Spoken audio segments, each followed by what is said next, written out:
Her betrayal took away my daughter's mother and my wife from me. Life, as I had come to understand it, wasn't about grand gestures or monumental moments.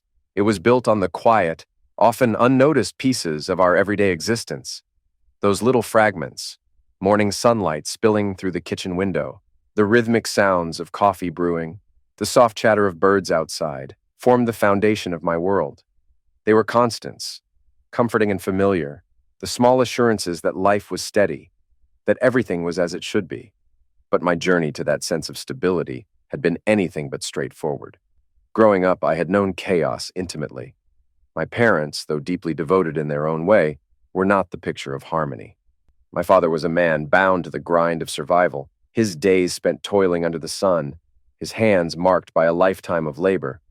My mother, on the other hand, was the dreamer, forever chasing something intangible, something that never quite fit into the reality we lived. They loved each other, I never doubted that, but love in our house came wrapped in layers of tension, frustration, and unspoken hurt. For a child, it was an unpredictable world. I remember nights lying awake, the muffled sound of arguments carrying through the thin walls, wondering if this was what all families were like. I found refuge in books, in stories that carried me away to distant lands, to lives where the world made sense. I told myself that one day, when I had my own family, things would be different. I wouldn't repeat the mistakes of my parents. I'd create a home filled with warmth, laughter, and love, free from the fractures that had defined my early years. When I met Vanessa, I thought I had found that future.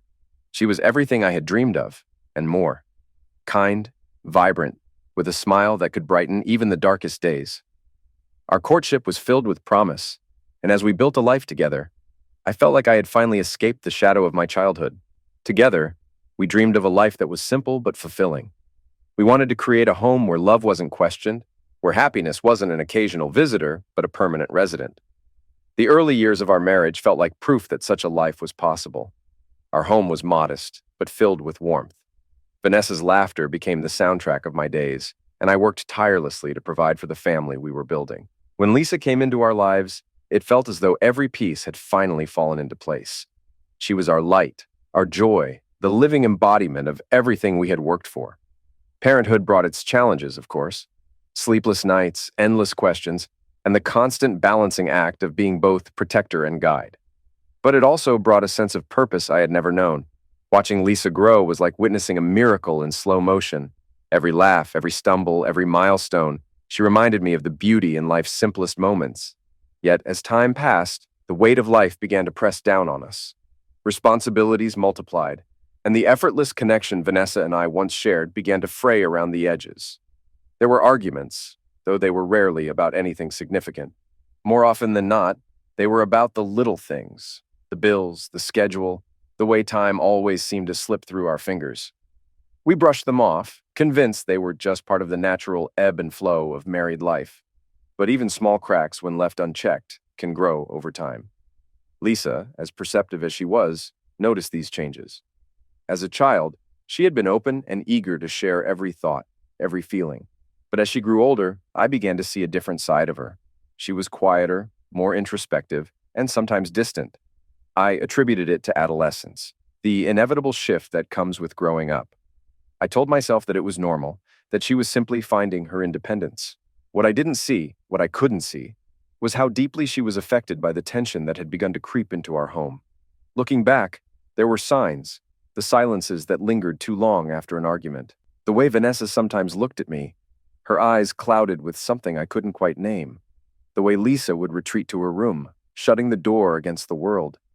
But I dismissed them all, choosing instead to focus on the good moments, the Saturday mornings spent working in the yard, the family dinners filled with laughter, the quiet evenings watching movies together. I convinced myself that these moments outweighed the rest, that they were proof we were still strong, still unbreakable. I suppose that's the danger of comfort. It lulls you into a false sense of security. It makes you believe that the cracks in the foundation are nothing more than surface flaws, that they won't spread if you ignore them. And for a long time, I did just that. I held on to the routines, the rituals, the steady rhythm of our lives, believing they would carry us through. That Saturday felt like any other. The sun was high, the air was warm, and the hum of the lawnmower blended seamlessly with the distant sounds of neighbors going about their day. I remember feeling a sense of quiet satisfaction as I worked, the smell of freshly cut grass mingling with the scent of a barbecue wafting through the air. It was one of those moments that made me grateful for the life we had built, for the family that gave it meaning. What I didn't know, what I couldn't have known, was that beneath the surface of that ordinary day, everything was about to change. The cracks I had ignored were finally about to break open, shattering the illusion of stability I'd clung to for so long. In hindsight, I wonder if there were signs I missed, if there was something in the air that should have warned me. But in that moment, as the sun shone down and the lawnmower hummed, all I felt was peace. And that, perhaps, was the cruelest irony of all. On a sunny Saturday afternoon, the steady buzz of a lawnmower hummed across the yard as I worked to tame the grass under the bright, high sun.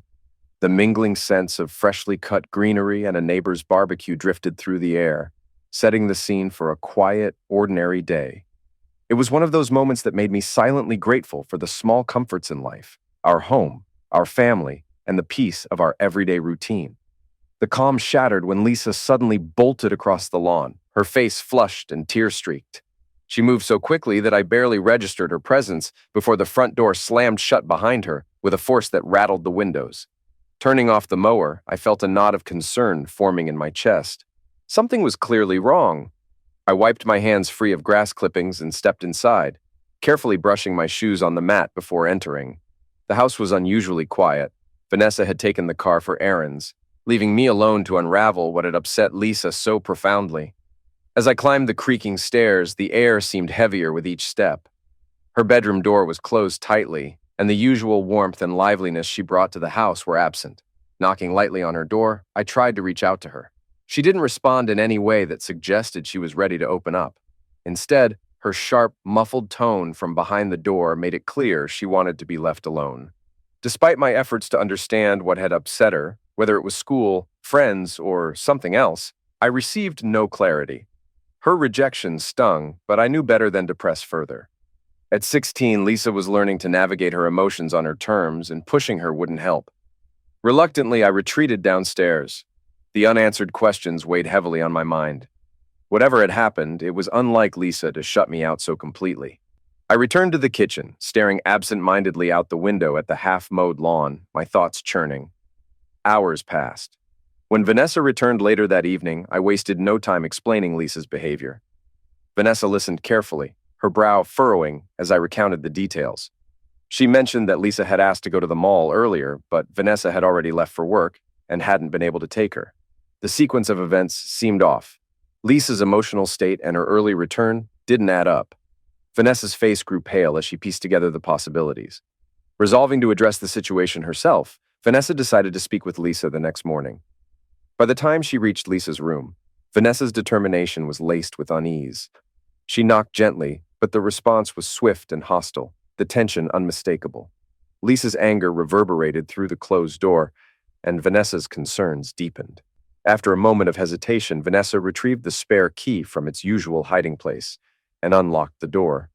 Inside, Lisa was curled up near the window, her face streaked with tears. The room was untouched, the bed unmade, a clear indication of hours spent in turmoil. Vanessa approached carefully, her tone soft but filled with urgency, as she tried to understand what had brought her daughter to this state. Lisa's anger spilled out, her words sharp and accusing as she described witnessing Vanessa in an intimate moment with a man named Clyde Barrow. She mentioned how friends had also seen the encounter, which left no room for doubt in her mind. The accusation carried a weight that hung heavily in the room. The name Clyde Barrow struck an odd note, with Lisa bitterly pointing out its connection to a historical criminal figure. Vanessa tried to explain, her words faltering under the weight of Lisa's rage and hurt. The attempts to justify or dismiss what Lisa had seen only fueled her anger. The confrontation escalated until Vanessa, overwhelmed by frustration, lost control and struck Lisa lightly across the face. Both froze in the aftermath, the gravity of the act settling over them.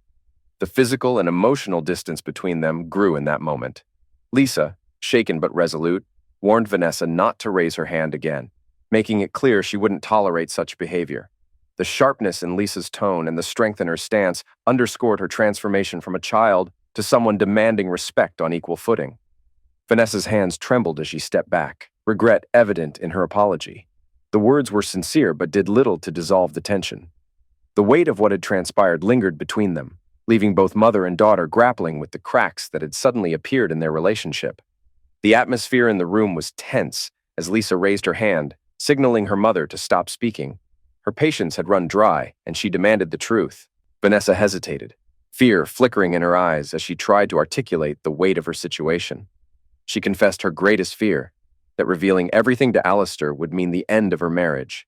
Her voice trembled as she admitted her guilt, questioning if honesty was truly the best path forward for their family. Lisa's resolve was unshaken. She insisted that the only way forward was through truth, no matter how painful. Vanessa, unable to hold back the tears, began her confession. She recounted meeting Clyde at a hospital picnic the previous year, a seemingly innocent encounter where the entire family had been present.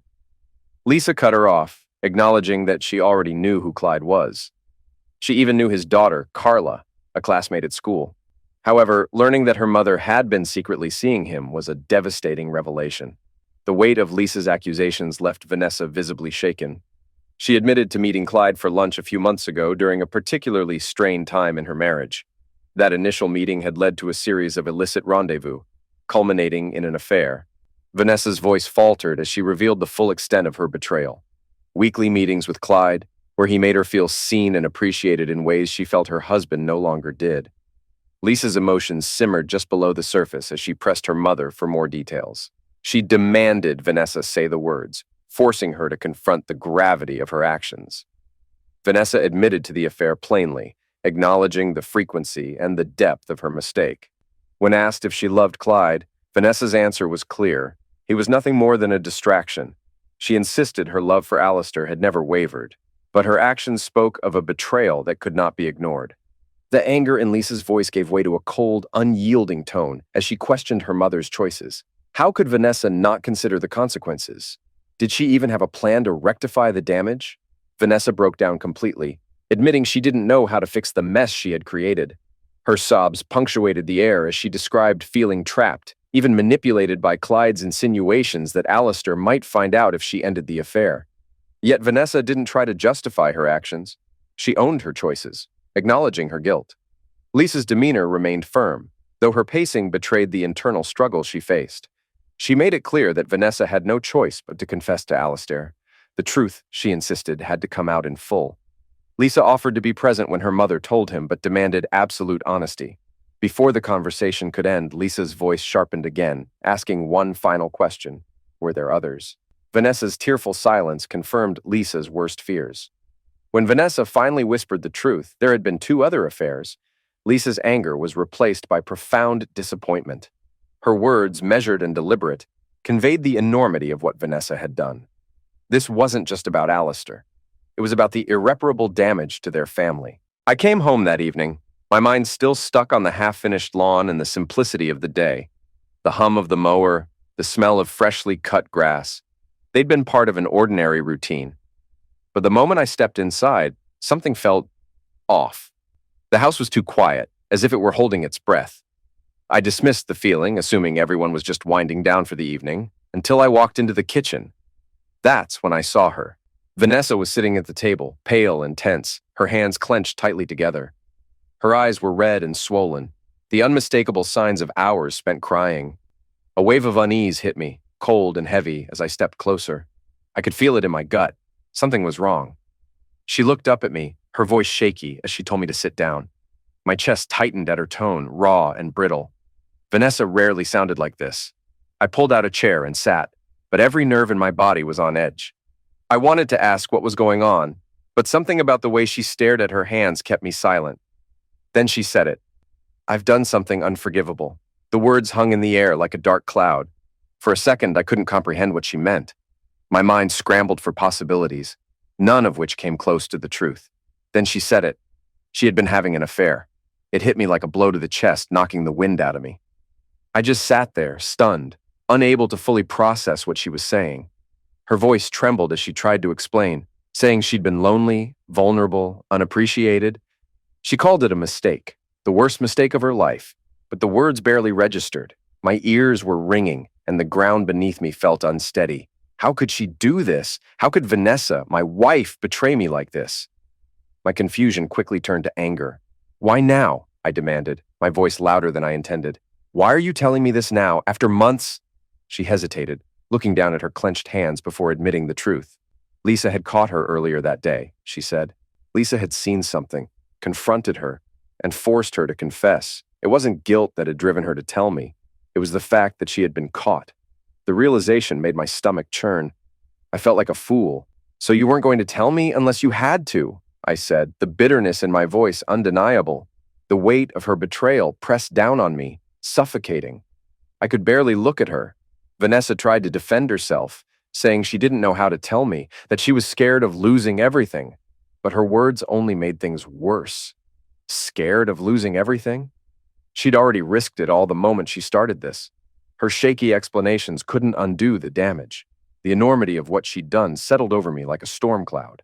Every word she said, every tear she shed, only made the betrayal feel deeper. This wasn't just a mistake. It was months of deception, months of lies.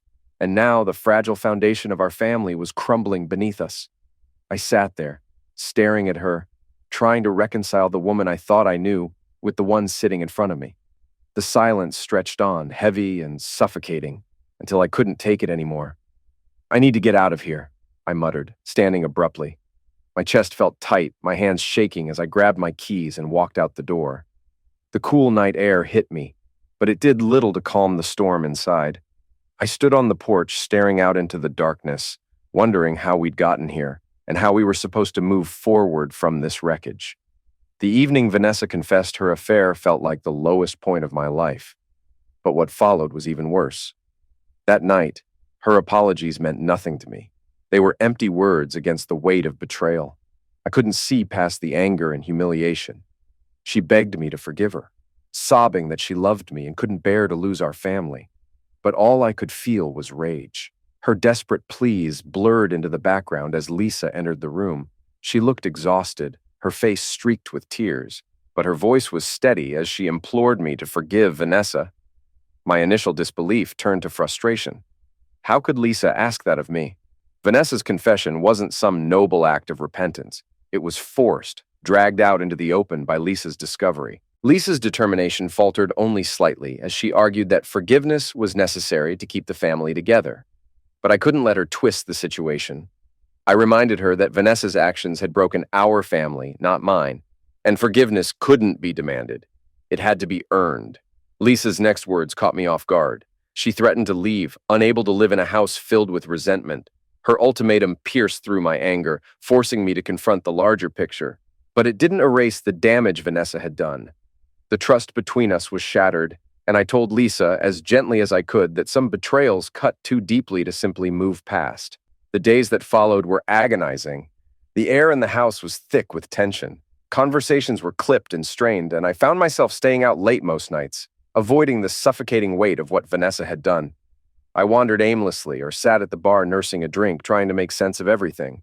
One evening, as I stared into my glass, the bartender, Tom, leaned over, lowering his voice to share something he thought I needed to know. He told me Clyde had been bragging about his affair with Vanessa. The words froze me in place, and a wave of rage surged through me. I thanked Tom, though my voice was ice cold, and left the bar with my mind racing.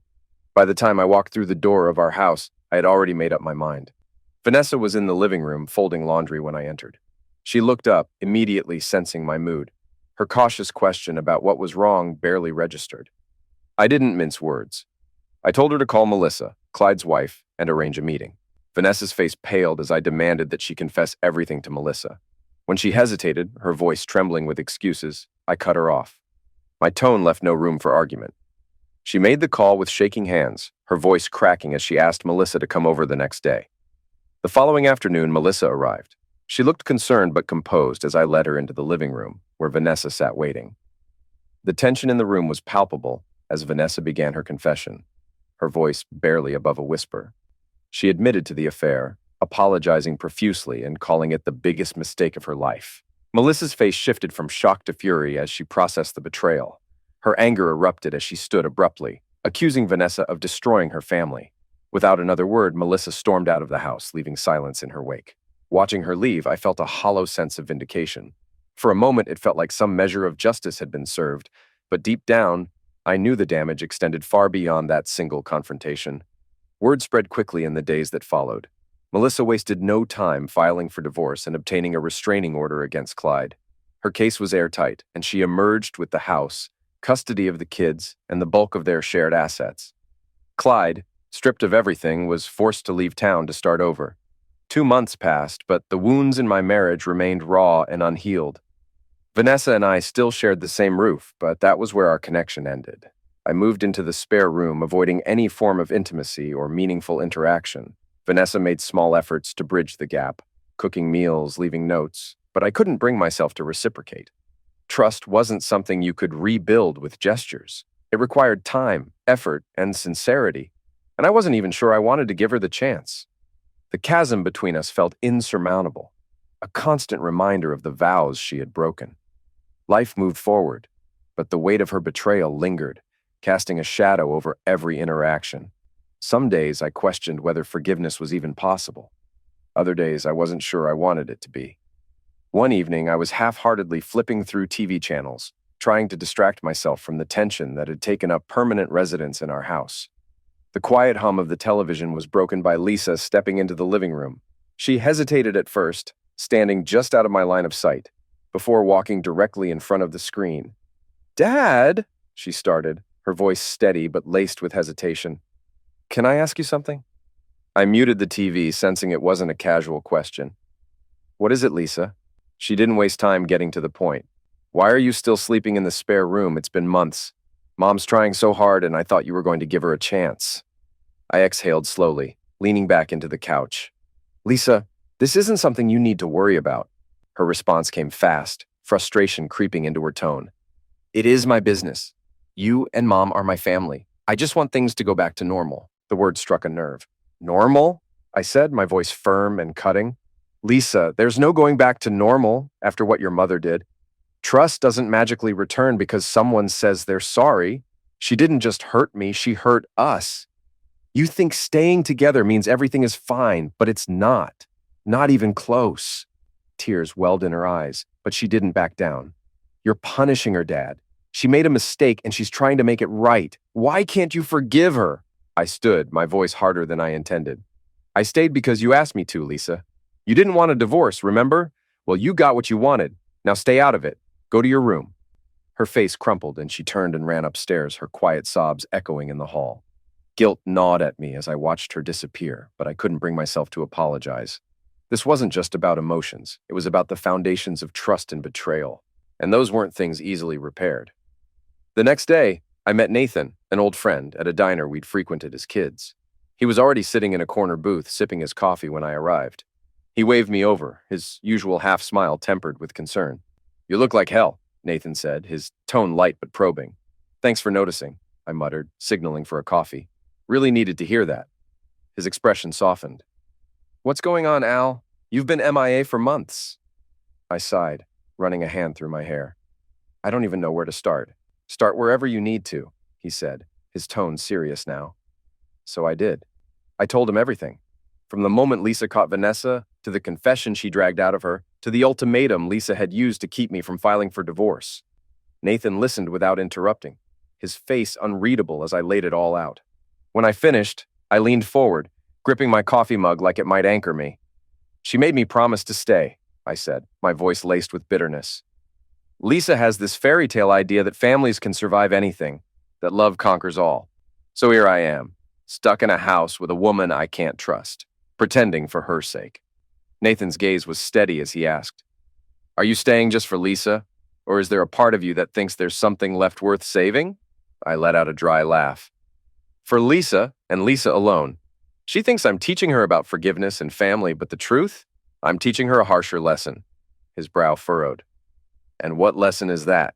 I stared into my coffee, my voice low and firm. "Once a cheater, always a cheater." Nathan leaned in, his elbows on the table. "So, what's your plan? Just stay in the house and stew forever?" I shook my head. "No, I need to know the truth. Clyde might have been the first one Lisa caught, but was he the only one? Or just the last one I found out about? If there's more I need to know, I can't live in limbo. He hesitated, his expression hard to read. You want me to investigate Vanessa? That's exactly what I want, I said, meeting his eyes. You're the only person I trust to do this right.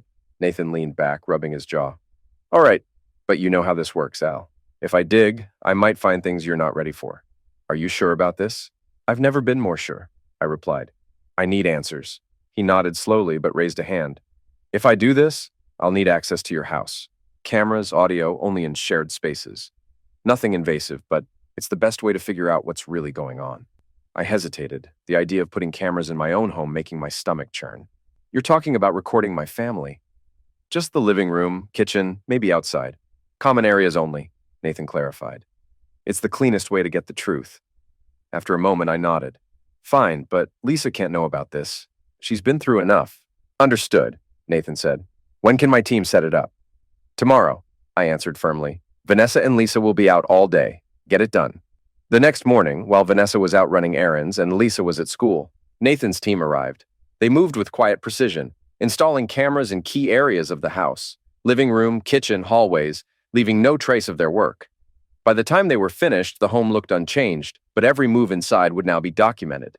That evening, over dinner, I informed Vanessa and Lisa that I'd be leaving town for a few days. I kept my tone casual, explaining that I had business to attend to in the city.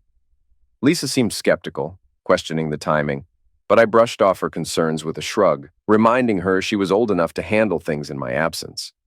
Vanessa barely spoke, her silence noticeable, though she nodded when I asked if she could manage the household while I was gone.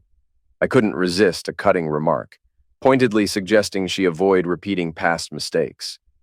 Vanessa's face drained of color and an uneasy silence settled over the table as I pushed my chair back and left the room.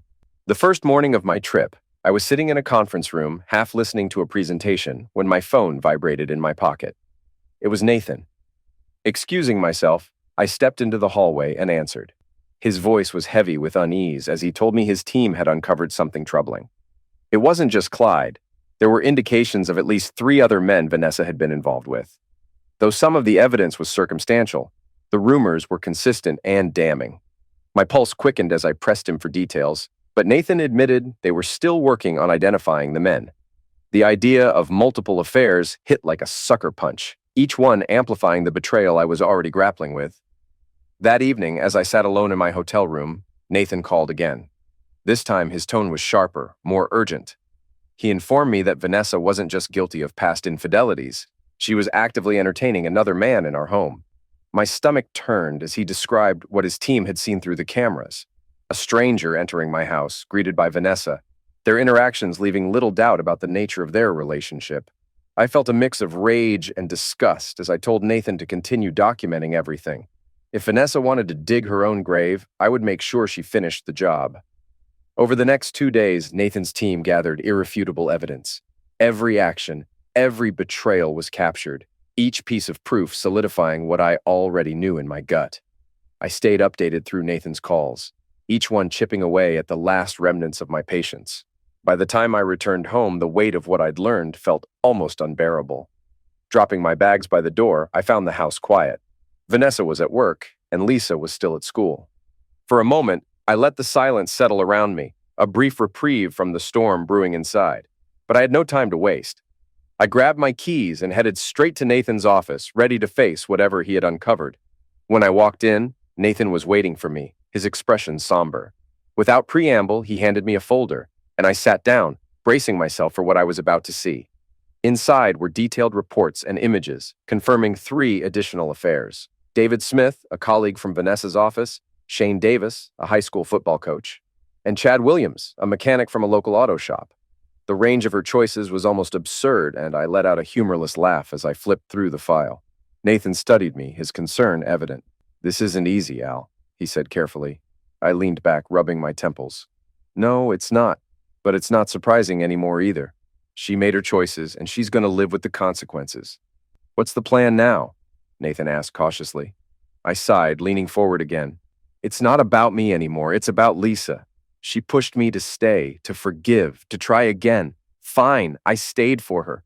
But this time, if she tries to guilt me into holding this family together, I won't play along. If she threatens to leave again, I'll open the door myself. Nathan hesitated before asking his next question, his tone deliberate. Al, are you absolutely sure Lisa is your daughter? The question hit me like a sledgehammer, knocking the wind out of me. My mind raced, trying to make sense of it. I had raised Lisa, poured my love and effort into her, guided her through life's challenges. But now, the possibility that she might not be mine was staring me in the face, threatening to dismantle everything I thought I knew about my family. I sat frozen in my chair, staring blankly at the floor as Nathan's question hung in the air. The silence felt suffocating, but he didn't push me for an answer. After what seemed like forever, I finally spoke, my voice heavy with resignation. Lisa had always called me her father, and no DNA test could change the years I'd spent raising her. Still, a test might provide clarity, and I knew I'd deal with that when the time came. For now, I had only one priority: ending my marriage. Nathan gave a short nod, his expression hardening. He made a quick call, arranging a meeting with James, a divorce attorney he trusted. James, as Nathan had often described him, was the best in the business, someone who ensured his clients walked away with what they deserved.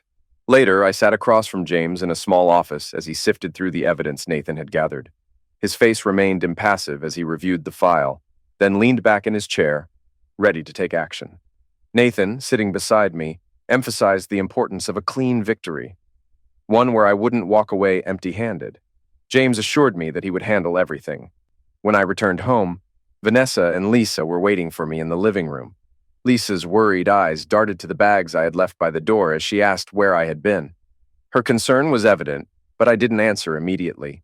Instead, I walked to the kitchen table, sat down, and placed the file I had brought with me on the table.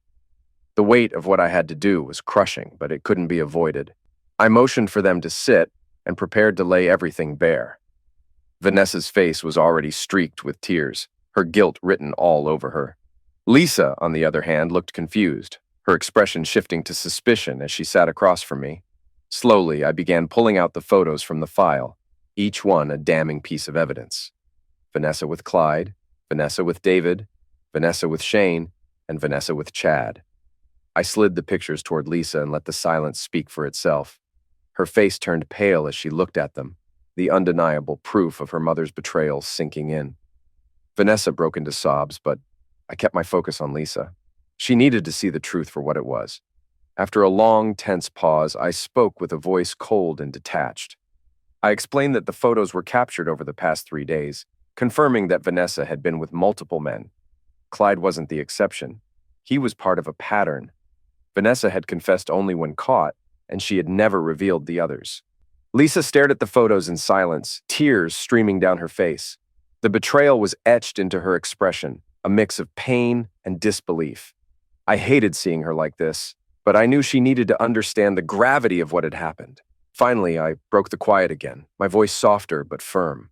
I reminded Lisa of what I'd told her before. Trust, once broken, is nearly impossible to rebuild. Forgiving someone doesn't mean you can live with them in peace, and no one deserves a life of constant fear and doubt. Vanessa's choices had destroyed the foundation of our family, and no apology could change that. I turned to Vanessa, my tone sharp. I didn't care about her excuses or justifications anymore, but for Lisa's sake, I demanded an explanation. Her response came with startling force, as though it were meant to vindicate her actions. She claimed she wanted more out of life, to feel loved by everyone, and that one man could never fulfill her needs. Her words hit like a slap, spoken with such casual finality that my stomach turned, my patience snapped. The anger I had tried to keep in check boiled over. Without hesitation, I asked the question that had been haunting me. Was Lisa even my daughter? Vanessa froze, the color draining from her face. Her tears fell harder as she stammered a response, admitting she didn't know. In that moment, everything changed. The last threads holding our family together unraveled, leaving nothing but a hollow emptiness. Lisa's footsteps thundered up the stairs, and a moment later, the deafening slam of her bedroom door reverberated through the house. I stood frozen in the silence that followed, my emotions battling for dominance. Anger at the truth that had shattered our family and sorrow at the weight my daughter now carried. But I knew I couldn't let this fester. No matter how much pain we were in, this conversation couldn't wait. I made my way up the stairs, pausing outside Lisa's door. The faint sound of her muffled sobs filtered through the wood, and my heart clenched. I knocked gently but didn't wait for a response. I pushed the door open slowly, finding her curled up on her bed, her face streaked with tears. Her red, swollen eyes met mine, filled with hurt and confusion. She didn't speak, but her gaze asked the questions she couldn't bring herself to say aloud. I stepped inside and sat beside her on the bed, my movements careful, deliberate. Taking her trembling hands in mine, I spoke softly, my voice strained with emotion. I assured her that nothing could change the bond we shared. She was my daughter, and no DNA test or revelation could take that away from us. She sniffled and shook her head, remaining silent, but her tears fell harder. The weight of the moment pressed down on me, and I realized there was no easy way to do this. I told her I was leaving, not out of anger, but because we both needed time. I explained I'd be staying at my parents' house until the divorce was finalized. The words felt heavy, final, but I knew they needed to be said. Lisa didn't respond, and I couldn't bring myself to look at her again as I stood, gathered some clothes, and packed a bag. My chest tightened as I took one last glance around the room, and then the house we had once called home before walking out the door. That night, I barely had time to process what had just happened when my phone rang. The officer on the other end wasted no time delivering the news. Lisa had been arrested. The words didn't register at first. My mind scrambled for clarity, for context, but the officer gave none, insisting I come to the station for answers. My stomach dropped, and panic set in as I envisioned every worst-case scenario. I called Nathan and James, and they both arrived at the station just as I did. We entered together, and I immediately demanded answers from the nearest officer. My voice was sharp, my tone teetering on desperation. A tall, somber-looking officer stepped forward and led me to a small, sterile room. The air inside felt heavy, suffocating, and the plain white walls seemed to close in as I sat down. The officer's expression didn't shift as he delivered the news. Lisa had liquidated Vanessa. The words hit like a freight train, knocking the air from my lungs. I stared at him, uncomprehending, my mind rejecting what I was hearing. He continued, detailing the scene in measured tones that made the horror even worse. Vanessa's body had been found in her bed, stabbed over 70 times. 70 stab wounds. Each one, he said, spoke of deep-seated rage. Lisa had made the emergency call herself, reporting what she had done. The room tilted as my vision blurred. My heart raced uncontrollably, my breath coming in shallow gasps. The officer's voice faded into the background as shock overtook me. I felt the world closing in, and then everything went black. When I came to, I was lying on the cold floor, Nathan and James standing over me, their faces etched with worry. Slowly, the officer's words replayed in my head, and the reality of what had happened began to sink in. My daughter had liquidated my wife. My Lisa, the girl I had raised, loved, and protected, had done something I couldn't even begin to comprehend. I forced myself to sit up, my hands trembling as I wiped my face. The officer was still there, his expression unchanged. He informed me that Lisa was under psychiatric evaluation. She was deemed unstable, and no one was allowed to see her yet. The term unstable rang in my ears, adding another layer of disbelief to the chaos in my mind. I asked for details, desperate to understand. The officer's description of the scene was clinical and brutal. Vanessa had been attacked in her bed, the repeated stab wounds indicating not just violence, but hatred. My stomach churned as I tried to reconcile this image with the family I thought I had known. The officer's final question cut through the fog in my mind. Was there anything wrong in the family? I hesitated, the truth a lead weight in my chest. Finally, I admitted there had been problems. Vanessa had cheated, and I was planning to file for divorce. Saying it aloud felt like a confession of failure, but I couldn't ignore the part those cracks had played in all of this. The officer's gaze didn't waver as he absorbed my words. I wondered if he was silently judging me, connecting the dots in ways I hadn't yet managed. My mind raced with questions. Had Lisa acted out of anger, out of loyalty to me? Had she been pushed to this breaking point by the same betrayal that had shattered our family? Or had there always been something darker lurking beneath the surface? Something I had failed to see? The thought of Lisa, my little girl behind bars, labeled unstable, tore at me. I needed to see her, to understand what had driven her to this unimaginable act. But for now, all I had were questions, and the answers felt like they were slipping further out of reach. The moment the words left my mouth, the weight of reality crashed down on me. My wife was gone, and my daughter, the little girl I had raised and loved, was the one who had taken her life. It all stemmed from the chaos that had torn our family apart, and now I was left staring at the wreckage, unsure of how we had come to this.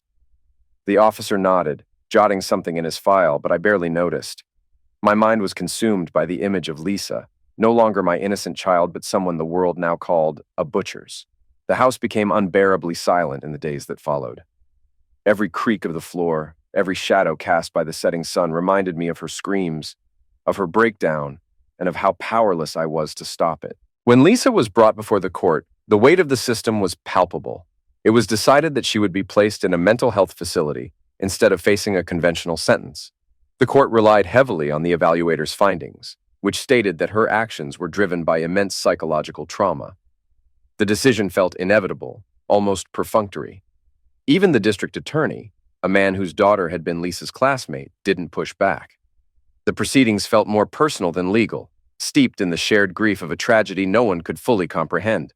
For the next 30 days, I wasn't allowed to visit her. When the restriction was finally lifted, I arrived at the facility unprepared for what awaited me. As soon as Lisa saw me, her face crumpled, and she broke into uncontrollable sobs. Before I could speak or approach her, her body stiffened, and she collapsed into a seizure. I froze, helpless and horrified, as staff rushed in to help. They escorted me out, assuring me she was in good hands, but the image of her fragile, convulsing body burned into my mind. It happened again during my next 2 visits, each episode more intense than the last. The doctors advised me to stay away, explaining that my presence seemed to trigger her trauma. They said she needed time to heal, and though I wanted to argue, I knew they were right. For now, I was only making things worse. Leaving the facility felt like abandonment, but I had no choice. Each step away from Lisa felt heavier than the last, the guilt and helplessness dragging me down. Back at home, the emptiness was suffocating. I stared at the walls, haunted by memories and endless questions. Where had it all gone so wrong? What had driven my daughter to this breaking point? Was it Vanessa's infidelity, the years of lies and betrayals, or had my own failures played a role? I had spent so much time blaming Vanessa, telling Lisa that her mother's cheating was the root of our pain. But now, sitting alone in the silence, I wondered if I had failed her too. Maybe I was too consumed by my own hurt to see what Lisa needed. I had been so focused on filing for divorce, on escaping the mess Vanessa had created, that I hadn't noticed my daughter unraveling. Could I have done something differently? Could I have shielded her from the worst of it? The questions gnawed at me, unrelenting. Now, sitting in this empty house with a loaded Glock in one hand and a glass of Jack Daniels in the other, I stare into the void, searching for answers I know I'll never find. It's been 6 months since everything changed. 6 months since my world came crashing down in a way I could never have anticipated. Lisa remains in the facility, and I remain in this strange purgatory, caught between grief and the unbearable need to move forward. Most days I feel like I'm simply existing, going through the motions without truly being present.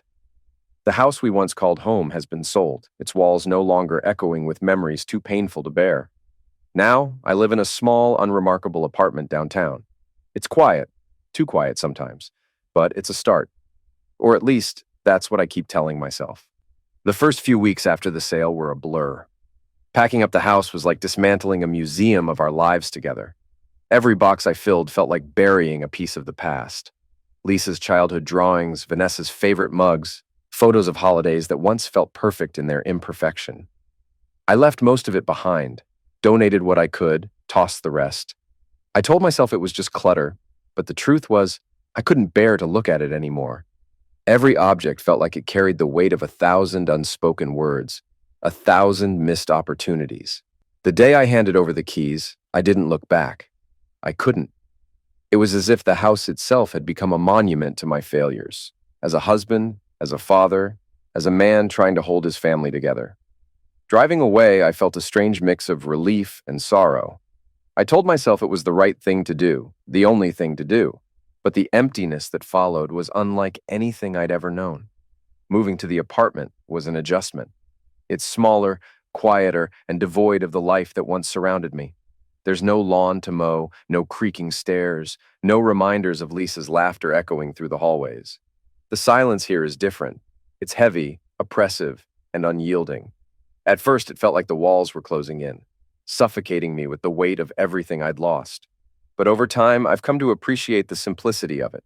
The quiet forces me to sit with my thoughts, as painful as they are. And maybe, in some twisted way, that's what I need. I started seeing a therapist a few months ago. Her name is Dr. Reyes. And she has this way of looking at me that makes me feel both seen and uncomfortable. I was hesitant at first. What could she possibly say that would make any of this better? But week after week, I find myself going back, if only for the chance to hear someone tell me that I'm not completely broken. Healing isn't linear, she says almost every session. It's messy and unpredictable, but it's possible. I don't know if I believe her yet, but I want to. God, I want to. We've talked a lot about Lisa, about what happened that night, about her pain, her rage, her fragility. Dr. Reyes helps me see things I didn't want to admit before. Lisa wasn't just angry at Vanessa, she was angry at me too. Angry at both of us for the lies, the betrayals, the shattered illusions of the family she thought we were. And maybe she was right to be angry. I spent so much time blaming Vanessa for what happened, for the chaos she brought into our lives, that I never stopped to consider my own role in all of this. I thought I was protecting Lisa by staying in that house, by trying to maintain some semblance of normalcy. But in the end, I think I only made things worse. Lisa hasn't agreed to see me since that day in the facility. The doctors say she's making progress, but it's slow. The anger and pain she carries run deep, and my presence only seems to stir it up. I've written her letters, more than I can count, but they all sit in a drawer, unsent. What could I possibly say to her that would make a difference? How do you apologize for failing the person you love most in the world? The truth is, I don't know if I'll ever find the right words. I still get updates from her doctors every week. They tell me the seizures have stopped and that she's responding well to therapy. They say she's starting to open up, though she's still guarded. Part of me wants to believe that this is a sign of hope, that one day she'll forgive me, forgive Vanessa, forgive herself. But another part of me knows that some wounds never fully heal. And then there's Vanessa. Even now, I find myself thinking about her more than I want to admit. There are moments when I almost reach for my phone to call her, forgetting for a split second that she's gone. It's not love I feel, at least not in the way I used to. It's something heavier, more complicated. Guilt, maybe, or regret. I replay our last conversations over and over in my mind, wondering if I could have said something, done something, to change the course of events. But the past is a cruel and unforgiving thing, and no amount of what-ifs can bring her back. I've thought about visiting her grave, but I haven't worked up the courage yet. What would I even say? I'm sorry. I forgive you. I'm not sure either of those would be true, but I think about her often, her smile, her laugh, the way she used to hum while she cooked dinner. I think about the good moments, the ones that feel like a lifetime ago. And I think about the bad ones too, the ones that tore us apart. She wasn't perfect, but neither was I. Maybe that's what hurts the most. In an attempt to find some semblance of purpose, I started volunteering at a community center downtown.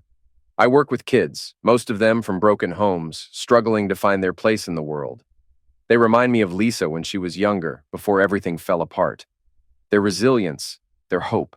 It's both inspiring and heartbreaking. I see bits of her in their laughter, in their questions, in the way they cling to the smallest moments of kindness. It doesn't erase the pain, but it gives me something to hold on to. It gives me a reason to keep going. The days are still hard, but they're no longer unbearable. Dr. Reyes was right, healing isn't linear. Some days I feel like I'm making progress. Other days I feel like I'm right back where I started, drowning in the memories and the pain. But I'm still here. I'm still trying. For Lisa, for myself, for whatever comes next. And maybe that's enough. For now.